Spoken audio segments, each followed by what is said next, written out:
اور ان کو کوئی نہیں، وہ ایلیمنٹ جو کہ پاکستان میں تھے، غیر قانونی طور پہ تھے، ان کا ملیٹنسی ونگ سے براہ راست تعلق نہ تھا، لیکن پھر بھی وہ پاکستان میں تو تھے. اس پہ ہم تبصرہ کرنے سے پہلے ان پالیسی سازوں کو جواب دینا چاہیے جو ٹیبل پہ بیٹھے، سر جوڑ کے بیٹھے، انہوں نے فکر کی، انہوں نے ایک پالیسی بنائی، اس کی بنیاد کی تھی، اس کے پس منظر کیا تھا، اس کے نتائج کے امکانات کیا تھے، وہ زیادہ بہتر بنا سکتے ہیں. اگر ہم ازمپشن پہ بات کریں کہ ان کو یوں نہیں کرنا چاہیے، کہیں نہ کہیں تو ہوا نا جنگی صاحب، کیونکہ حالیہ دنوں میں آپ دیکھیں کی پی کے کی بات کریں، وہاں پہ ایک جو باڑ لگائی گئی اس کو خراب کرنے کی کوشش کی گئی. بلوچستان میں جو امن بحال ہوا اس کو خراب کرنے کی کوشش کی جا رہی ہے، لگاتار کوشش کی جا رہی ہے.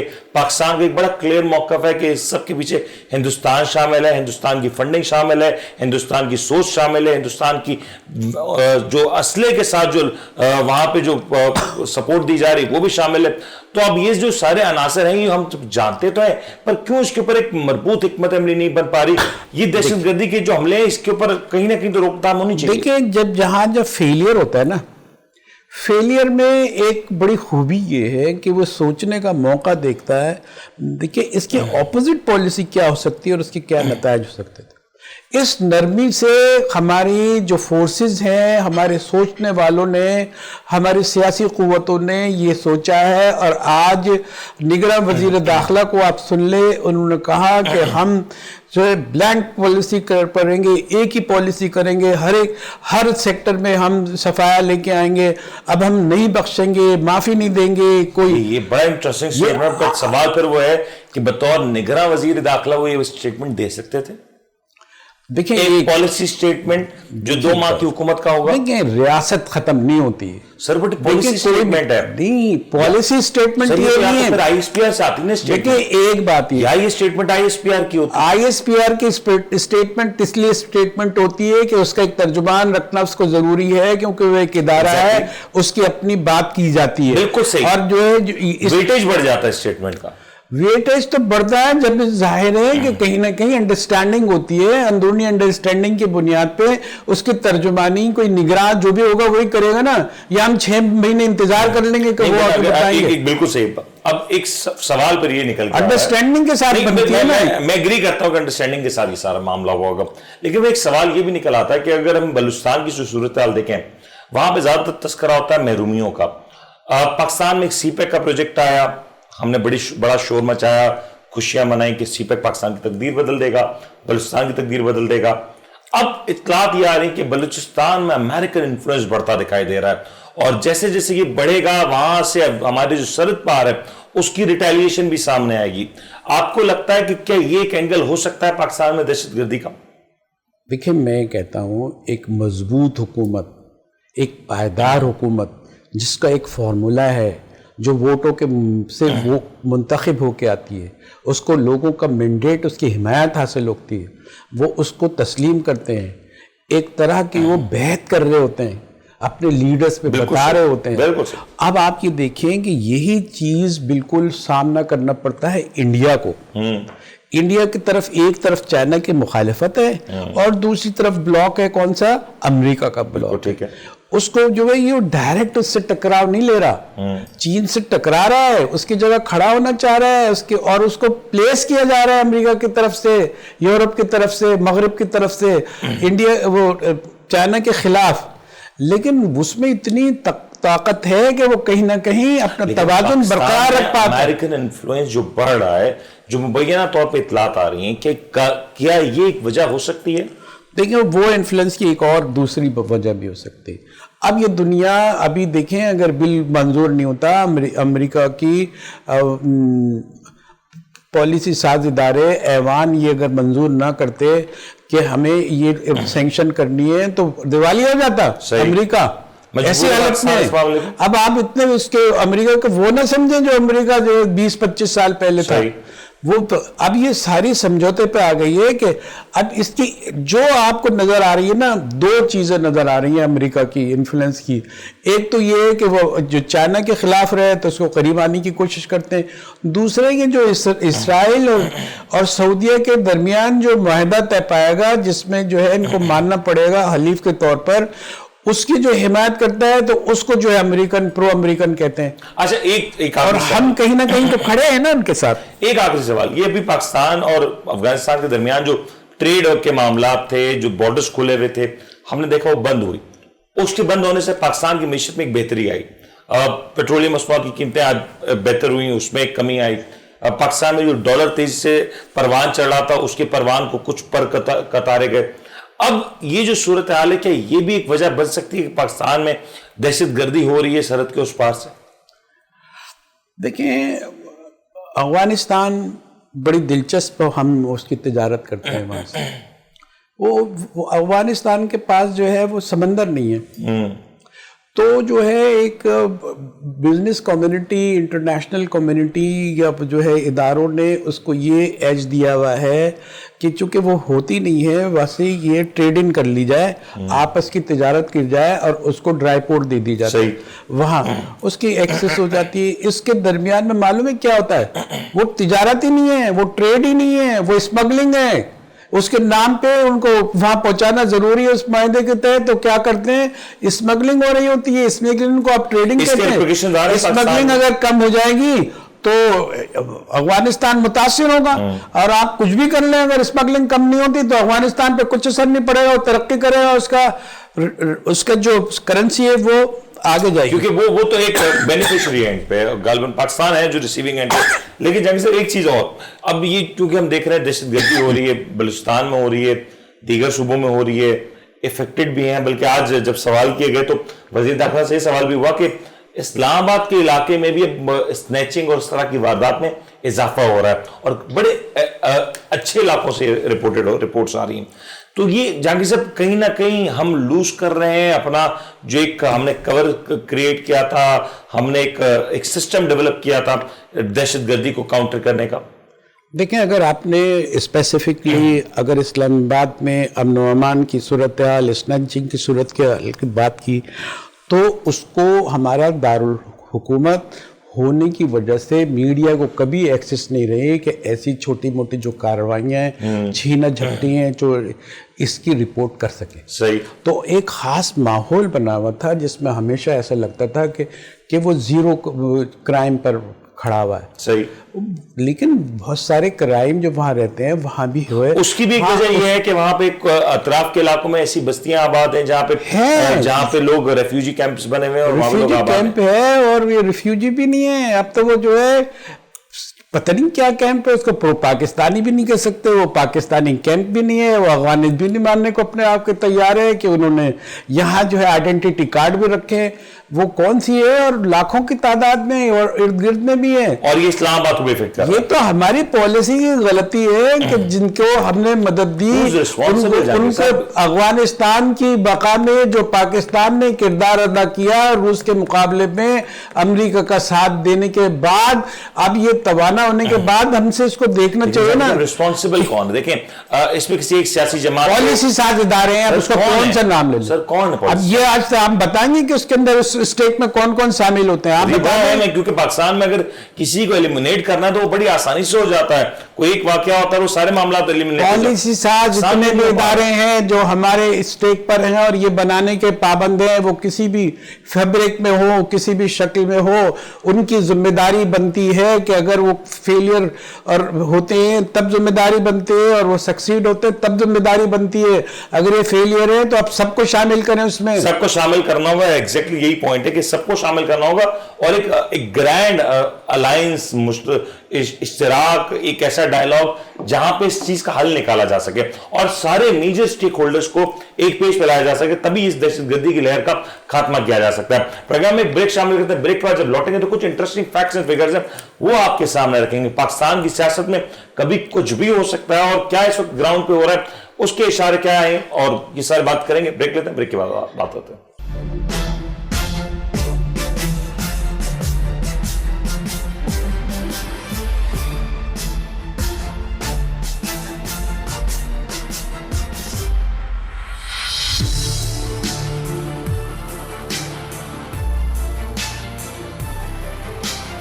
آپ دیکھ رہے ہیں the daily show with Munir neon.